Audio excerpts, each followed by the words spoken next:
دیکھیں آج کل کے زمانے میں کیا گزشتہ زمانے جنگیں ہوا کرتے ہیں ابھی بھی ہو کیا آیا یہ جنگ جہاد کرتے ہیں جہاد کی سبیل اللہ خدا کی راہ میں دین کے لیے مذہب کے لیے اپنے اعتقاد کے لیے اسلام کے لیے قرآن کے لیے توحید کے لیے یا پیغمبر یا محمد و آل محمد کے لیے جو جہاد کرتے ہیں آیا یہ جہاد عظیم ہے یا کوئی اور جہاد بھی ہے جو اس سے بھی زیادہ عظیم ہے؟ پیغمبر فرماتے ہیں کہ جہاد جو خدا کی راہ میں کیا جائے انسان اپنے آپ کو تمام چیزوں سے باغرا اس چیز کے اوپر آمادہ کرتا ہے کہ وہ تمام چیزوں کو ترک کر کے دنیا کی تمام لذات کو ترک کر کے اپنی خواہشات کی قربانی دے کے اپنے آپ کو اس چیز کے اوپر آمادہ کرتا ہے کہ وہ دنیا سے اپنے آپ کو فارغ کر دیتا ہے ترک کر دیتا ہے رشتہ توڑ دیتا ہے جدا کر دیتا ہے علیحدہ کر دیتا ہے کہ مجھے دنیا کی ضرورت نہیں ہے میں نے صرف اپنی قربانی اپنی جان اگر پیش کرنی تو خدا کی بارگاہ میں جہاں وہ ان تمام چیزوں کو ترک کر کر خدا کی بارگاہ میں اپنی جان دینے کے لیے اپنے آپ کو آمادہ کر لیتا ہے پیغمبر فرماتے ہیں یہ جہاد اکبر نہیں ہے یہ جہاد اکبر نہیں ہے یعنی اپنی جان دے دینا اس سے کوئی بڑی چیز ہے انسان کے پاس یعنی زندہ ہے جان ہے تو جہان ہے نا انسان کی جان سے زیادہ وہ قیمتی چیز نہیں ہے کیونکہ اس کا دنیا میں آنا ختم ہونا تمام عبادات کو انجام دینا خدا کی اطاعت کرنا نیکیاں کرنا جو بھی کام ہے انسان کی جان کے ساتھ اس کے نفس کے ساتھ اس کے روح کے ساتھ وہ تو اس جسم کے اندر موجود ہے تب تک وہ اللہ کی عبادت کر سکتا ہے تو پیغمبر فرماتے ہیں یہ جہاد اکبر نہیں ہے جہاد کی بہت ساری قسمیں ہیں جیسے مثال کے طور پر جہاد میں ہمارے لیے کیا ہوتا ہے کہ بعض دفعہ بہت کم موارد ہوتے ہیں جہاں پر ہمارے لیے واجب یا اوجب کا درجہ مثلا جہاد کس طرح سے جب جان کا جہاد کیا جاتا ہے خدا کی راہ میں جہاد کیا جاتا ہے تو کس طرح سے کہ انسان بعض دفعہ دیکھتا ہے کہ واجب کفائی بھی آ جاتا ہے یعنی واجب علی کا فرض ہو بہت آخر میں جا کے ان کی تمام شرائط کے مطابق جا کے وہ ہوتا ہے تو وہی واجب کفائی کیا ہوتا ہے کفایت کر جاتا ہے مثلا اگر فرض کیا کسی جنگ میں یا کسی ملک کے دفاع میں مذہب دین کے دفاع میں اسلام کے دفاع میں 50 بندوں کی ضرورت ہے تو اس میں سے مثلا جناب جو ہے 50 سے 50 مل گئے تو بندے جو ہے ٹوٹل جو ہے 100 ہے تو باقی 50 کے اوپر پھر کیا ہے کفائی ہو جائے گا اکتفا کرتا تھا یعنی باقی دوسرے 50 لوگوں کو پھر شرکت کرنے کی ضرورت نہیں ہے یعنی ان کے اوپر پھر واجب نہیں ہوتا ہے ٹھیک ہے جی اسی طرح سے مثال کے طور پر جہاد میں جناب جو ہے مثلا جو واجب ہے وہ زمانہ نبوت و امامت میں ہے کہ جب امام یا نبی حکم دے تو پھر کیا ہے واجب عینی ہے پھر اس میں کوئی اکتفا یا اختیار والی حالت نہیں ہے پھر اس میں لا اگر مگر لیکن نہ بل کی کوئی گنجائش موجود ہی نہیں ہے پھر واجب عینی ہے پھر عینی کی وقت لبیک کہنا ہر انسان کے اوپر واجب ہے اگر ان کی غیبت میں نیابت میں یا خود کے موجود نہ ہونے میں ظاہری طور پر ہمارے لیے واجب کفائی ہے اب جو بھی اپنی اجازت دے رہے ہیں وہ واجب کفائی کا فریضہ انجام دے لیکن پیغمبر فرماتے یہ کیا ہے واجب یہ جہاد جہاد اکبر نہیں ہے پھر پوچھا یا رسول اللہ یہ جہاد اکبر کیا ہے تو پیغمبر فرماتے جہاد اکبر یعنی نفس کا جہاد جہاد اکبر کہلاتا ہے اس جہاد سے بھی کہیں بالا ہے کہ جب انسان اپنے نفس کے ساتھ جہاد کرے نفس کا جہاد کیا ہے نفس کا جہاد یہ کہ انسان ان لغویات کو ترک کر جہاں اس کا دل خوش ہوتا جہاں اس کا ذہن خوش ہوتا دل اور ذہن کے خوش ہونے کا یا میرے خوش ہونے کا نام نہیں ہے دین یعنی خدا کو خوش کرنا اسلام یعنی پیغمبر کو خوش کرنا دین محمد و آل محمد یعنی سیرت محمد و آل محمد کے اوپر عمل کرنا کہ وہ خوش ہوں وہ کیسے خوش ہوں گے یعنی ہم شیطانی راستے کو ترک کرنے کا نام جہاد اکبر ہے یہ پیغمبر فرماتے ہیں بہت سخت ترین جہاد ہے اس جہاد سے بھی جہاں انسان اپنی شہرت کٹا کے اپنی جان تک لے لیتا ہے اس جہاد سے بھی بہت عظیم بھی ہے اور سخت اور دشوار بھی ہے پھر آگے پیغمبر فرماتے ہیں میری امت اس جہاد نفس میں اپنے آپ کو خدا کی راہ سے بھٹکانا ہے مجھے اس چیز کا اندیشہ ہے مجھے خوف ہے مجھے ڈر ہے کہ کہیں میری امت اپنے آپ کو اس جہاد نفس میں کمزور نہ کر دے کیوں اس کی وجہ یہ ہے کہ ہم اس جہاد نفس کے سامنے کیا کرتے ہیں اپنے ایمان کو چھوڑ کے نفس کی سنتے ہیں نفس کیا چاہتا ہے میرے پاس زیادہ پیسہ ہو بھائی کا بھی میرے پاس آ جائے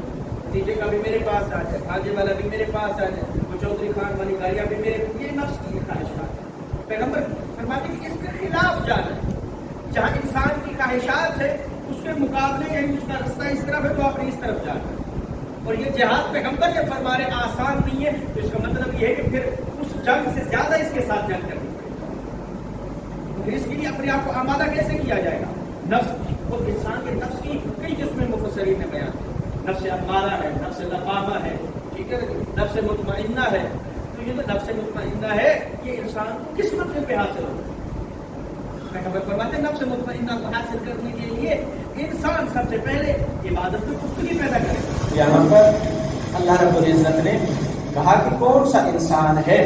جو اپنے آپ کو در حقیقت اس کے مقابلے میں کہ جو رب نے انسان کو نفس مطمئنہ کا حکم دیا ہے وہاں پر وہ اپنے آپ کو کیسے آمادہ کر سکتا ہے، کس طرح سے وہ اپنے آپ کو تیار کر سکتا ہے. تو پیغمبر سے پوچھا گیا. ایک صحابی تھا جو پیغمبر کی خدمت میں آیا اور کہتا ہے کہ یا رسول اللہ میں خواہش رکھتا ہوں اور میں زندگی میں التجا کرتا رہا تھا کہ کاش اللہ مجھے یہ موقع عطا کرے کہ میں پیغمبر کے ساتھ جنگ کی شرکت کروں. کس انسان کی خواہش نہیں ہے کہ نبی کے ساتھ کون بندہ ہے جو جنگ میں شرکت نہیں کرنا چاہے گا؟ تو وہ کہتے ہیں یا رسول اللہ میں یہ خواہش رکھتا ہوں کہ میں پیغمبر کے ساتھ جنگ میں شرکت کروں. تو پھر یہاں پر پیغمبر نے کہا کہ جس سے تم آئے ہو، جس چیز کو چھوڑ کے آئے ہو تمہارے لیے جہاد اکبر ہے، اور اس جنگ میں شرکت کرنے سے بھی زیادہ اللہ رب العزت نے تمہارے کو اس کام میں نیکی اور اجر رکھا ہے. اور وہ صحابی کیا کرتا تھا؟ اس کی والدہ بیمار تھی، مریض. پیغمبر نے کہا اگر تم اپنی والدہ کی تیمارداری میں جس طرح سے خدمت کر رہے ہو اسی طرح سے کرتے رہو تو مجھے پیغمبر کے ساتھ جنگ میں شرکت کرنے سے بھی بہت زیادہ افضل ہے کہ تم اپنی والدہ کی خدمت کرو. یعنی اس جنگ میں جہاں جان دے دی، جہاں انسان نے اپنی جان دے دی ہے، اس سے بھی زیادہ عظیم قرار دیا ہے والدہ کی خدمت کو، والدین کی خدمت کو. تو پھر ہم جو زندہ ہیں ان کو بھی اپنے اوپر بوجھ سمجھتے ہیں، عذاب سمجھتے ہیں، وہ کوئی مشورہ دیتے ہیں، کوئی بات دیتے ہیں، کوئی رائے دیتے ہیں یا ہمیں نیکی کی طرف متوجہ کرتے ہیں تو ہم ان کو کیا کہتے ہیں؟ دھتکارنے کی کوشش کرتے ہیں. خدا را ایسا کام نہ کرے. والدین وہ عظیم نعمت ہے، اتنی عظیم نعمت کہ اللہ رب العزت نے جنت کا تقابل بھی ماں کی قدموں میں رکھ دیا. وہ کس وجہ سے رکھ دیا؟ جہاں پہ بھی مثال کی ہے نا، اپنی شفقت کا اظہار کرنے لگتا ہے اللہ تو وہ کہتا ہے میں 70 ماؤں سے زیادہ محبت کرتا ہوں، پھر بھی ماں کی مثال دیتا ہے. ٹھیک ہے، تو پیغمبر سے کہا یا رسول اللہ میرے لیے کیا حکم ہے؟ یہ بتائیے کہ آیا والدہ کا مقام زیادہ ہے، ماں کا زیادہ مقام ہے یا باپ کا زیادہ مقام ہے؟ پیغمبر نے کہا ماں کا مقام زیادہ ہے. پھر سوال کرتا ہے یا رسول اللہ یہ بتائیے ماں کا مقام زیادہ ہے یا باپ کا مقام زیادہ ہے؟ پیغمبر فرماتے ہیں ماں کا درجہ زیادہ ہے. پھر تیسری دفعہ تکرار کر کے کہتا ہے یا رسول اللہ بتائیے کہ ماں کا مقام زیادہ ہے یا باپ کا مقام زیادہ ہے؟ پھر پیغمبر فرماتے ہیں کہ ماں کا. جب چوتھی دفعہ پوچھا نا تو کہتے ہیں کہ یا رسول اللہ اب بتائیے کہ ماں کا مقام زیادہ ہے یا باپ کا مقام زیادہ ہے؟ تو پیغمبر فرماتے ہیں کہ باپ کا مقام. یعنی چوتھی جگہ پہ جا کے باپ کا نام لیا ہے. پھر وجہ نہیں آتی یا رسول اللہ کیا وجہ ہے، کیا ریزن ہے کہ میں نے 3 دفعہ تکرار یہ پوچھا اور آپ نے 3 دفعہ تکرار کرنے کے بعد آپ نے چوتھی دفعہ یہ فرمایا کہ باپ کا مقام زیادہ ہے، اس کی وجہ کیا ہے؟ کہا پیغمبر نے فرمایا کہ دیکھو جس ماں نے تمہیں اس کائنات میں خلق فرمایا ہے اس کی وجہ یہ کہ یہ میں نے 3 دفعہ کہا ہے نا کہ ماں کا مقام زیادہ، ماں کا مقام زیادہ، ماں کا مقام زیادہ. اس کی وجہ یہ ہے کہ اگر تم 70 حج پیدل بھی کندھے پہ اپنی ماں کو سوار کر کے کرا دو، دنیا کی ساری نعمتیں اپنی ماں کے قدموں میں نچھاور کر دو اور اطاعت کرتے کرتے اپنی زندگی گزار دو، تو جب تم ماں کے شکم میں موجود تھے نا اور تم نے جو کروٹ بدلی تھی اور تمہاری ماں کو جو تکلیف ہوئی تھی تم اس ایک کروٹ بدلنے کا بھی آج ادا نہیں کر سکتے. یہ اندازہ لگائیں 70 حج کندھے پہ سوار کر کے ماں کو بیت اللہ لے کے جانا پیدل ہے، پھر بھی حق ادا نہیں ہوگا. کائنات کی تمام نعمتیں ماں کے قدموں میں نچھاور کر دو پھر بھی حق ادا نہیں ہوگا. تمام آسائشیں تمام خدمت کرتے کرتے زندگی گزار دو صرف اس ایک کروٹ کی جو آپ نے ماں کی شکم میں آپ نے بدلی تھی، تو اس کروٹ کے جو تکلیف ہوئی تھی ماں کو اس کا بھی حق ادا نہیں کر سکتے. ٹھیک ہے، یعنی یہاں پر اللہ رب العزت نے قرآن میں کہا ہے کہ لفظ اف تک بھی نہ کہو والدین کو. اور جہاں ہم تقریریں کرتے ہیں ان کے سامنے ان کے باپ یا ماں بننے کی کوشش کر لیتے ہیں، اس طرح نہ کیا جائے. ہمارے اس دین فقہ محمد و آل محمد میں والدین کے لیے اتنا کہا گیا کہ اگر والدین کافر بھی ہوں پھر بھی تمہارے اوپر واجب ہے اس کا احترام. کہیں پہ بھی یہ نہیں کہا کہ ان کی بے احترامی یا توہین کی جائے. تو یہاں پر یہ جو نفس ہے نا، بعض دفعہ ہم بہن بھائیوں کے مالی معاملات کی وجہ سے رنجشیں آ جاتی ہیں، کمیاں کوتاہیاں خامیاں، ان وجہ سے کہیں ایسا نہ ہو کہ والدین اس سطح میں نہ آ جائیں، چونکہ پیغمبر فرماتے ہیں کہ جس کے والدین اس دنیا میں زندہ ہوں گے اس کے لیے اللہ رب العزت نے جنت کا وعدہ کیا ہے، اور جس کے والدین ہی راضی نہیں ہیں اصلا وہ جنت کو چھوڑ دے، اس چیز کی امید نہ رکھے کہ اللہ رب العزت اس کے اوپر اپنا کرم و رحم فرمائے گا، چونکہ اس کے انسان کی بخشش کے اعمال کی تمام سے سب سے پہلی جو چابی ہے وہ کس کے ساتھ ہے؟ والدین کے ساتھ۔ اب جو والدین کی اطاعت ہے، اس اطاعت کے ساتھ ہی انسان جہاد نفس کر سکتا ہے۔ اگر والدین کی خواہشات کو پوری کرتا ہے، اپنی خواہشات کو ترک کر کے، تو یہ پہلے جہاد کی پہلی سیڑھی ہے۔ سب سے قریبی رشتہ دیکھیں، انسان والدین کے لیے بہت زیادہ تکالیف، زحمتیں، بہت زیادہ کوشش، بہت زیادہ جو ہے وہ سب کچھ کرنے کے لیے آمادہ ہوتا ہے۔ والدین سے اور زیادہ قریبی رشتہ تو کوئی نہیں ہوتا نا،